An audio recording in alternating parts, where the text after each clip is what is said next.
안녕하세요, 여러분. 굿모닝 행정학 진행하는 여러분의 영디 최영입니다. 자, 우리 오늘 지식행정에 대한 내용들 해서 6장 마무리할 거예요. 6장이 한 번에 딱 끝나서 약간 믿기지 않을 것 같은 느낌이 들 텐데, 네, 6장은 그렇게 내용이 많지 않아서요. 여러분들이 그냥 가볍게 한번 읽어보시고 넘어가야 하는 영역들이 대부분이고요.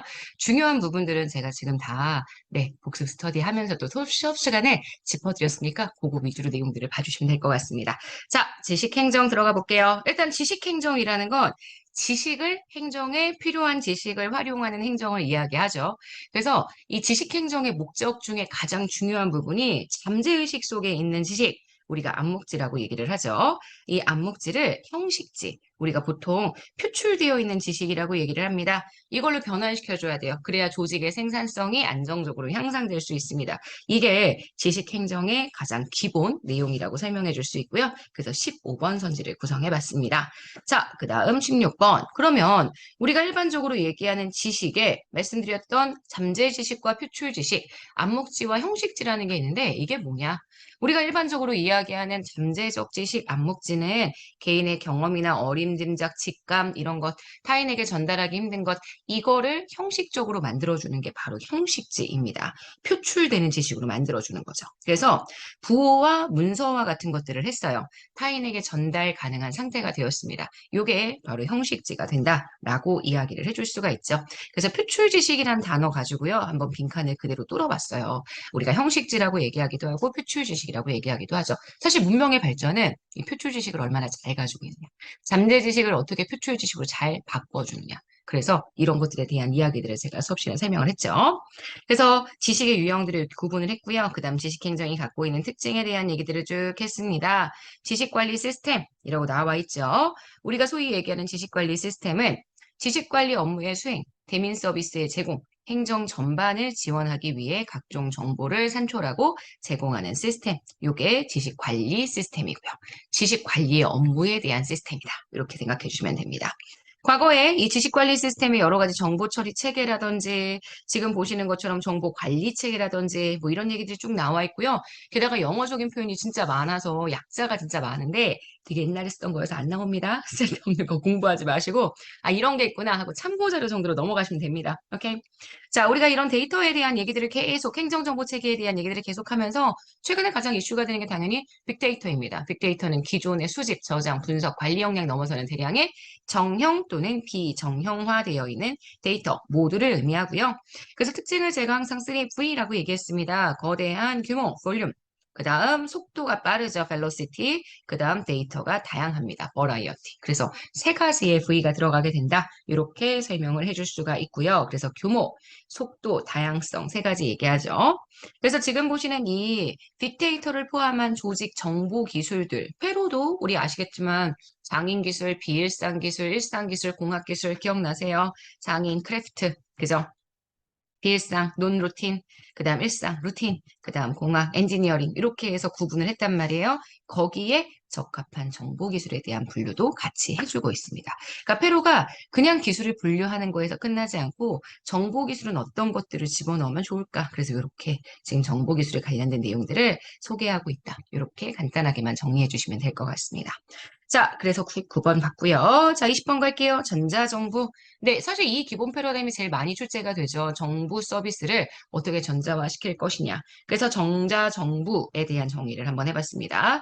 전자정부는 정보통신 기술을 활용하여 여기 나와 있는 말 그대로 정보통신 기술을 활용해서 행정의 효율성을 개선함으로써 행정 서비스에 대한 국민의 접근성, 활용성을 높일 수 있도록 대부분의 국가가 채택하고 있는 새로운 정부 혁신 전략을 설명하게 된다. 이렇게 이야기해 줄 수 있고요.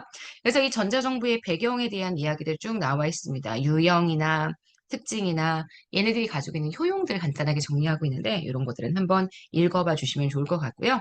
그 다음 이 전자정부에 대한 시민들의 참여 단계, 특히 OECD가 설명했었던 온라인 시민 참여 유형이나 유엔이 설명했었던 전자정부 발전의 단계, 그래 이런 것들도 있는데요. 사실 이런 것 자체가 되게 문제 엄청 많이 출제가 되는 건 아니거든요. 정말 중요하게 보셔야 되는 게 우리나라 전자정부, 여기는 외울 것들이 좀 있습니다. 우리나라 전자정부의 전산화 작업, 과학기술정보통신부가 담당하죠. 이걸 담당하고 있는 법을 우리가 지능정보화기본법이라고 이야기를 하게 됩니다.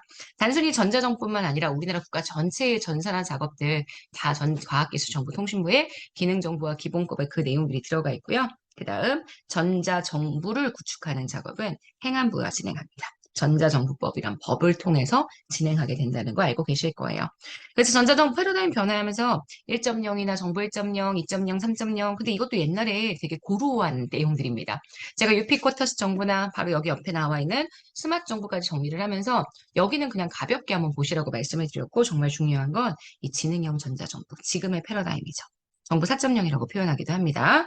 이 지능형 정부. 그래서 지능형 정부란 인공지능, 빅데이터, 사물인터넷, 최근에 사물인터넷 문제 나왔었습니다. 사물인터넷 등 정보 기술을 활용해서 국민 중심의 정부 서비스 최적화, 스스로 일하는 방식으로 혁신하고 국정을 국민과 함께 운영하는 디지털 신정부, 이걸 지능형 정부라고 얘기하고요. 이게 지금 현재 전자정부 패러다임의 가장 핵심이 된다. 이렇게 이야기를 해줄 수가 있습니다. 그래서 이러한 지능형 전자정부를 만들 수 있었던 그런 베이스에 들어가는 게 바로 4차 산업혁명이 되죠. 그 4차 산업혁명 내용은 지금 보시는 여기 밑에 그래서 특징을 제가 쓰자고 했어요. 초연결, 초지능, 초예측, 수요자, 맞춤형의 서비스까지 같이 봐주셔야 합니다. 자, 그 다음 우리나라의 전자정부 특징 얘기하면서 구조화 측면에 이번 국가직 시험에도 출제가 되었던 내용이죠. 바로 정보와 책임자. 그죠? 정보와 책임자라고 이야기를 해주게 되면 이 사람이 누구냐? 정보와 책임자는 전략적으로 전자정부 업무를 담당할 수 있는 그러한 책임자입니다. 그래서 이것도 보시라고 했고요. 그 다음 정보기술 아키텍처 제 너무 중요하다 그랬죠. 전자정부를 구성하는 기술과 자원의 구조적 설계도 그죠? 조직의 비전, 전략, 업무, 정보기술 간의 현재와 미래의 목표를 구조화시키는 것. 이게 정보기술 아키텍처입니다. 그래서 아키텍처는 일단 제가 가장 중요한 표현이 설계도란 표현이 너무너무 중요하다고 이야기를 했었습니다. 그래서 이 설계도에 대한 내용까지 같이 정리를 해서 좀 봐주시고요. 자, 우리나라의 현재 전자정부 패러다임에 해당하는 것 바로 이런 것들이었죠. 온 나라 시스템은 G2G, 이렇게 들어갈게요. 그 다음 정부 24는 G2C. 그래서 다양한 전자정부 프로그램들이 존재하고 있다. 뭐 이런 얘기들을 하면서 제가 G2G, G2C, 그 다음 G2, G2B 이렇게 해서 세 가지 거버먼트와 비즈니스와 시티즌이라는 세 가지의 단어의 약자들을 설명을 하면서 내용들을 정리를 했었습니다. 자, 그 다음이요.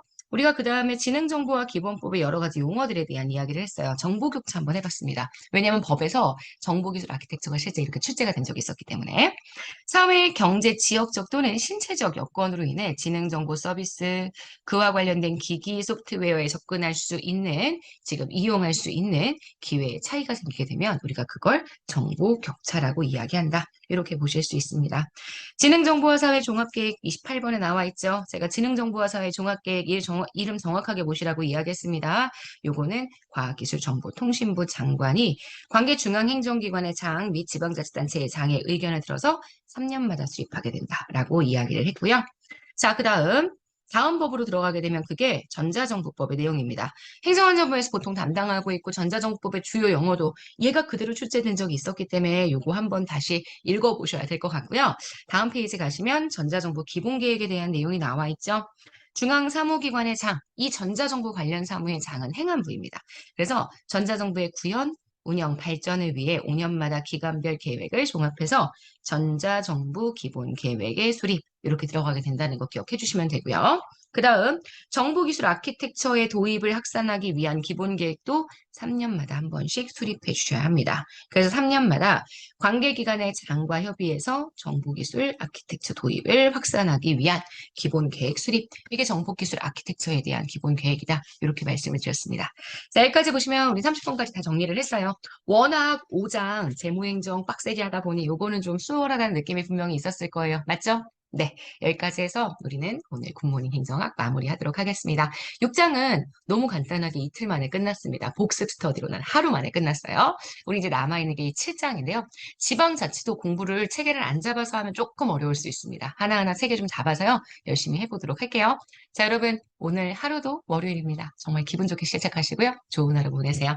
여러분 오늘 하루도 여러분 겁니다. 내일 아침에 만날게요. 여러분 안녕.